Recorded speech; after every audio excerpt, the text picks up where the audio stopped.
said your pants have holes, so it might get cold. It could. It could. Holes are a weird thing that I've gotten embraced to living in LA. People like it. Yeah, distressed clothing is in.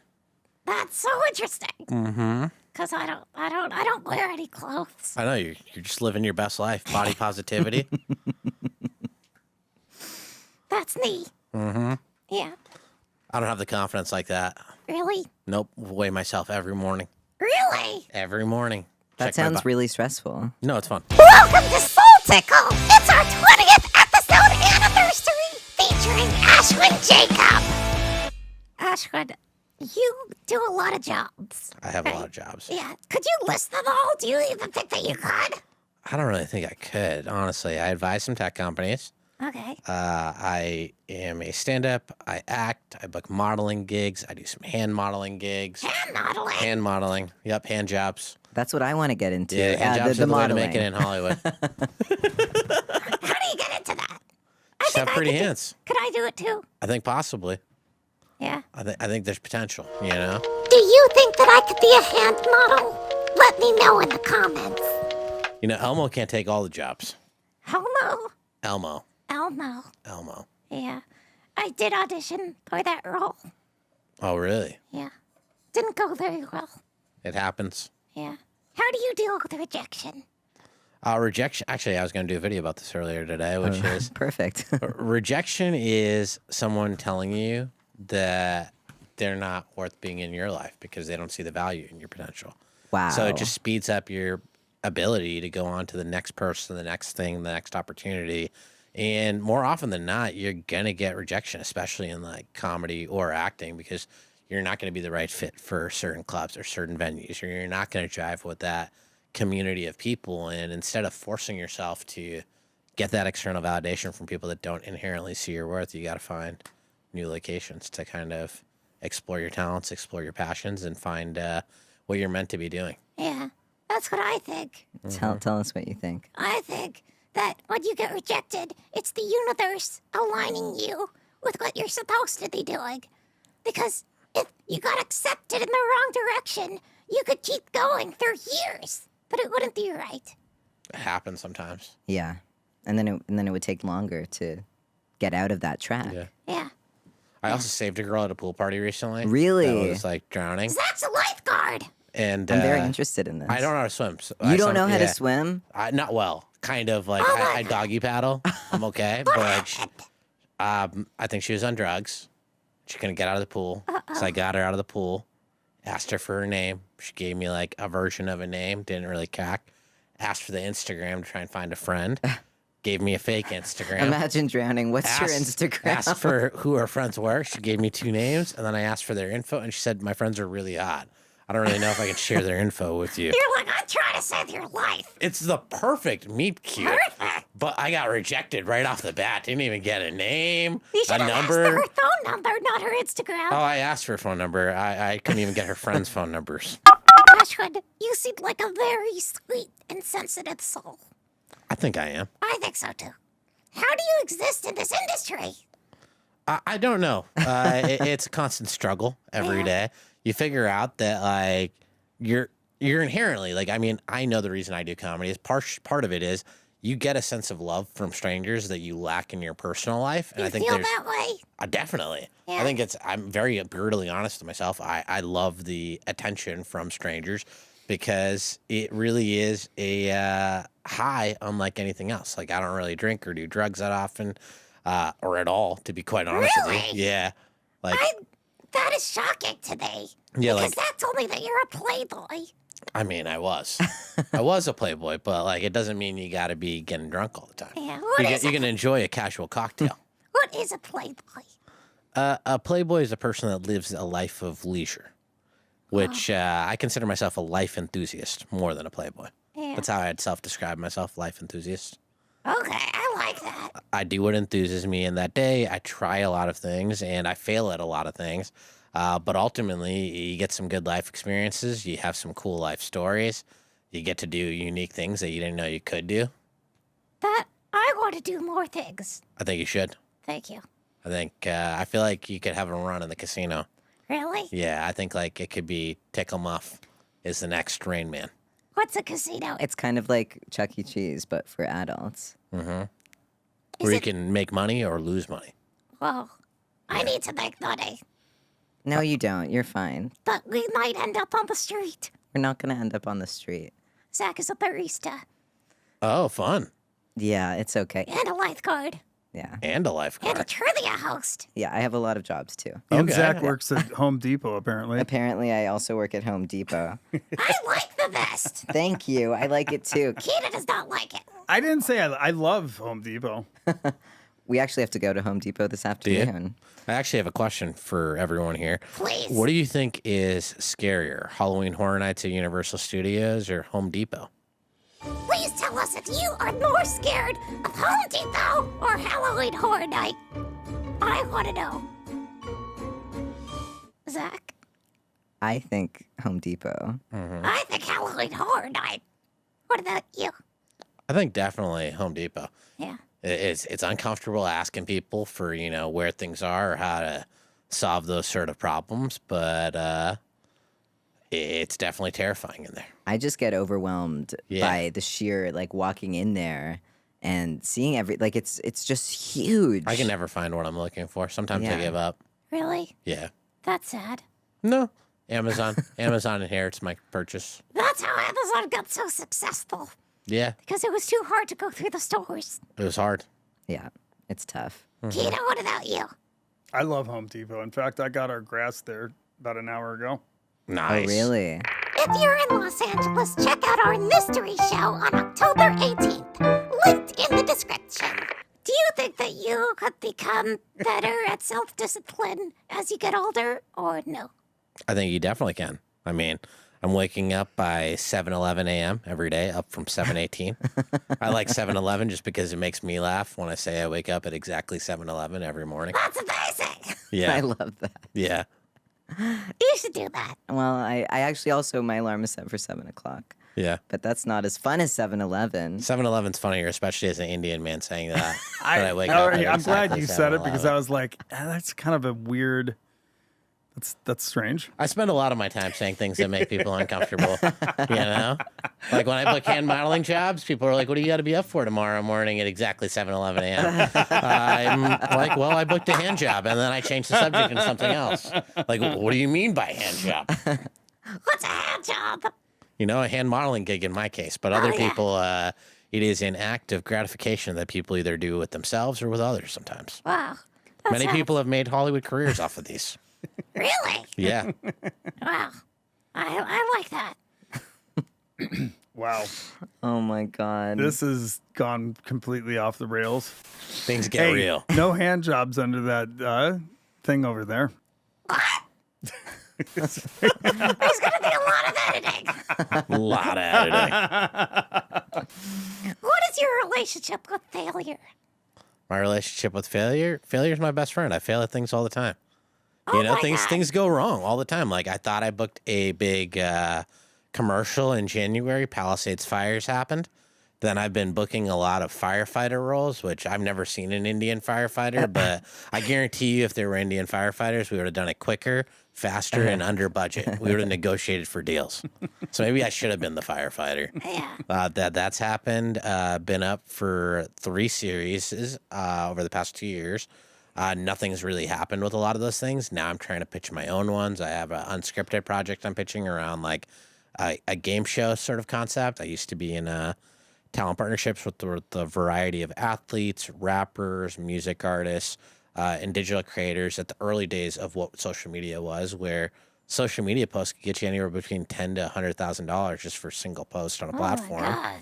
And that's more than a lot of actors made on TV. And I just identified that was a very interesting piece of IP that a lot of people don't really put value on. But ultimately, a lot of people, like specifically in our world of comedy, spend their life glorifying the idea of if I keep showing up to this club and I stand outside every day and I beg every person that works here for stage time, my life will change. But we live at one point in the world where you're not just captured to those people that come inside of that club.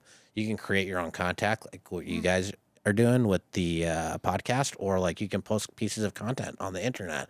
You can perform for people on the street and live stream that to strangers. It's just finding the people that are the right fit for you And if you own your own wins and your losses and you're willing to bet on yourself and put yourself out there to get embarrassed in front of your friends, family, and strangers on the internet, you could possibly, hit that thing to capture your own audience, Yeah. I think Matt Rife is a great example of this because Matt talked about how he couldn't get even an opening slot at Netflix as a joke, but became the youngest person to sell out the Hollywood Bowl. Or was it the Hollywood? Yeah, I think it was the Hollywood Bowl that he sold out last year. And that was sold out, So that was someone that was rejected, dejected, and they captured their own audience and created a very favorable Live Nation deal. Yeah. Mm-hmm. That's very cool. What is your philosophy on life? I think in life, I'm a big believer in karma. Try and do good things for people. Oftentimes, I have recently been more sad about this because, I've helped a lot of people out. I've lent people money. That's very nice of you. Yeah, I know. I lent a friend money when they moved into an apartment, about $7 grand or $8 grand, and they've paid back $2 grand over the period of 2 years almost. 2 years. And That's a long time. they stopped responding about 7-8 months ago, and I got to go figure out how to handle that. They stopped responding. They stopped responding because they get into these mini relationships and truples and all these things that are their own problems that they find for themselves. But ultimately, you got to learn how to set better boundaries. So that's something I've worked on. Now I don't lend money to people anymore. I just say it's a hard boundary. Because I was about to ask you. Yeah, don't do it anymore. Borrow somebody their ice cream. I'm not in that position anymore. I got no ice cream money anymore. It's okay. I'll get you some ice cream. Thank you. I think comedy, very much so like professional fighting, is a journeyman's game. You end up having to figure out, how do you survive?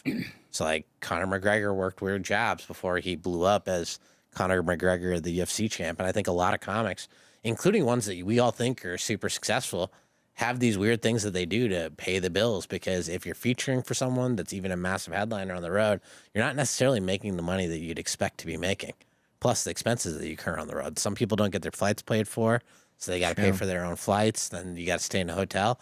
Some of them would rather save that hotel money and they spend that night kind of homeless, wandering around. Yeah, sleeping in a car or sleeping in a lobby of a hotel or, being a hobosexual. That is also a competitive sport for some people. Oh, my God. What if you found someone on a dating app and you matched with them just to spend the night? I haven't done that. No? No. Maybe you should try it. I mean, I wish, but I view that more as a sacred energy exchange. You got to be aware of who you're spending your time or putting your energy into. Because I agree with that. Yeah. And people are like, why don't you just hook up with people or you go on the apps? And I think that hooking up with someone is such an energy exchange. It is an energy exchange. You can't just be getting entangled with random people. I think you can have fun if you're choosing to have fun, but I think you need to disclose what your intentions are, because I think too often people are either love bombing people or being misinterpreted of it. I hate when I have a lot of female friends that I'm platonically friends with. We grab everyone smoothies or we'll have a wine night, and I hate when they get mad at me and they're like, all guys are assholes, all guys are pigs, and I'm just your platonic friend, and we grab a Haley Bieber smoothie once a month, except for that last week when I had the doctor's appointment. And I can show you a doctor's note that I actually saw my doctor for my full physical and I did a full blood panel test. You had to bring a doctor's note to your friend? No, that's what I wanted to say, because I'm like, hey, why are you judging all men? This is your particular taste. Yeah. And I could have told you that this was going to go bad because you're trying to date athletes and music artists. Yeah. What do you expect? I don't like when people generalize and say that they hate all men. Yeah. I don't think that that's very fair. I don't think that's very fair. Yeah, because there's a lot of good men out there, and I think it discourages them when they hear people talking like that. I think it definitely is that. I think a dating app is a lot of guys shooting a lot of shots on a large variety of women, whereas LinkedIn is the exact opposite of that, which is a large variety of men having very pretty women sliding into their messages trying to sell them on something. I thought that LinkedIn was for work. LinkedIn is for work, but my favorite dating app is actually Instagram. Really? Mm-hmm. I think Instagram is the best dating app there is. You should take notes. I've never been able to find someone through Instagram. Is that a thing? Oh, Instagram's great. I've had certain people message me. I've gone on dates through Instagram. Oh my God. I've reached out to someone that I thought was pretty, and it's worked before. Like, I think a big thing that a lot of people don't think about is they're hoping that the club or the show producer is going to bring the agent, the manager, the producer, the writer, the director, and all these things are just going to fall into your lap if you just keep showing up. But you're the one that needs to figure out how you build those relationships with people. How can you bring value to those people that you're seeing around you? How do you show up, and how do you be professional with them, or how do you, brighten their days? Do you during those dates? I make genuine friendships. I'm not really focused on trying to be transactional with people. It's invest in figuring out what's of benefit to them, help them where you can authentically, and genuinely just connect with the people that come into your, day-to-day life. You never know who's coming in for a coffee. That's true. That needs a pickup. You make a genuine connection with them. You entertain them. You have the opportunity, like even with some of my real estate deals, there are people that I've worked with that are pretty significant in entertainment that like I could potentially develop a deeper relationship with to have those sort of opportunities. And people will always pick the people that are around them. It's about being somebody that people enjoy being around. Yeah. Would you say that love is at the bottom of it all? What do you mean? The bottom of it all? I think love is a very important thing in life. Yeah, that it's the common denominator in everything. Yeah, I think everyone wants to be loved ultimately. Yeah. Why do people work 80 to 120-hour work weeks?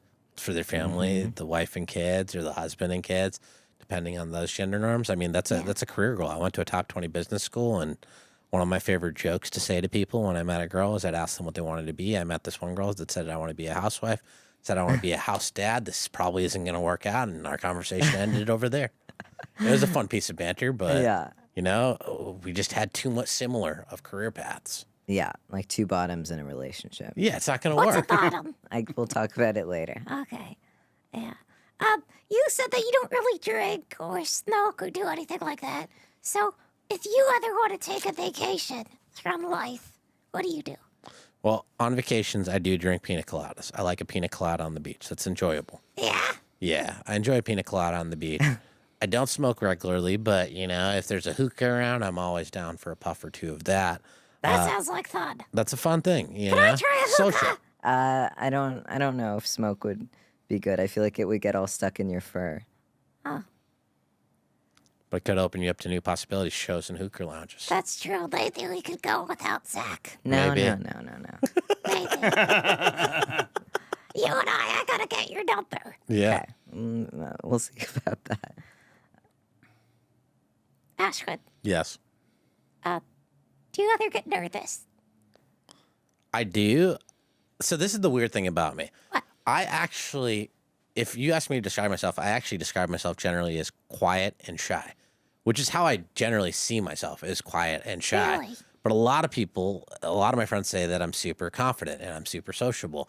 And I think there's a juxtaposition of how you feel inside versus how you represent yourself outside. I think the exact same thing. And so people see you like that you actually feel shy. I feel shy a lot of times. And because people say that you're confident, you seem to maybe just push through and talk. Well, no, I just try, because if you don't put yourself out there, what's going to happen? You're Yeah. going to be in the same position over and over. If you don't Exactly. ask, no one's going to know that you need help. Or if you don't say you're looking to do these sort of things, people are going to assume that you already know how to do those sort of things. Like right now, I'm trying to figure out how to create a better voiceover reel, because I've been booking some random voiceover gigs. And it's like, how do I get better at that skill set? How do I find more of those opportunities? How do I connect better with people in the LA club scene? Because I'm sticking around LA to book more acting roles right now. I'm asking people for those opportunities. And I'm also asking people I know that produce shows for spots. And I think too many people have this idea that it's all going to come to you. But if you don't ask or put yourself out there to get that no, it's going to be worse for you. If you don't ask, the thing that's already happening is you're not on that show or you're not on that project is going to be the same thing. You Yeah. ask, most of the time people, at worst, they don't respond or they just say no. No one just comes up to you and it's just like, I absolutely hate you. You're the worst person I've ever met. How dare you send me that message? Yes. Sometimes I struggle asking for what I want. The worst thing that actually, I lied to you. The worst thing that can happen is you do pitch them on that. They make you try and buy tickets to their comedy show, hand it to you, drink minimum, and then they ignore you when you show up. That's the worst thing that could happen. That sounds horrible. You took yourself out on a really bad date. Do you like going to comedy shows that you're not in? Sometimes, but oftentimes I want to do something different, if I'm going to be quite honest with you. Because, like, if you spend your whole life in comedy clubs and that's what you're doing on your time off, you're not evolving your material because you're not really having new experiences in life. Yeah. You're biting other people's style, their structure, their cadences. And I think the best thing that for comics, and this is something I was speaking about earlier, which is diversifying your life. I caught myself in that routine of Mondays I'm outside this club, Tuesdays I'm outside of one or A club or B club, Wednesday's this one. Somebody told me I need to also do one on Thursday. That's 4 out of the 7 days out of your week. You have to make your living, which for me, I make a lot of my living off acting, modeling gigs, and like some of the business stuff in the real estate world and the venture world and the tech world and these partnership deals. There's only so many hours in the day, and you got to make time for a personal life. I realized for like 4 months, I didn't really have a personal life. I wasn't going on dates. I wasn't really fulfilling any experiences other than showing up to these clubs to mostly just sit there and be ignored. So is that a better use of my time, or is having better experiences and finding other ways outside of just stand up, like exploring, finding people to create sketches with, meeting new people at parties? I think that's better. Living your life. Live your life, because if it's Experiencing meant the to happen, world. it's going to happen. Yeah. If it's not meant to happen, it won't. And you'll Yeah. be happy that you lived a life instead of living a life watching and waiting. I love that. Thank you so much for being here, Ashwin. Oh, you're welcome. Thank you for having me. Thank you. Where can people find you? On every social media platform, Instagram, Twitter, Facebook, and Snapchat. It's just Ashwin Jacob, ASHWINJACOB. That's also my Cash App. You hear that? Venmo is that as well. And then, that's basically where people Amazing. can find me. Thank you so much for joining us. This was so great. Yeah, this was fun. Yeah.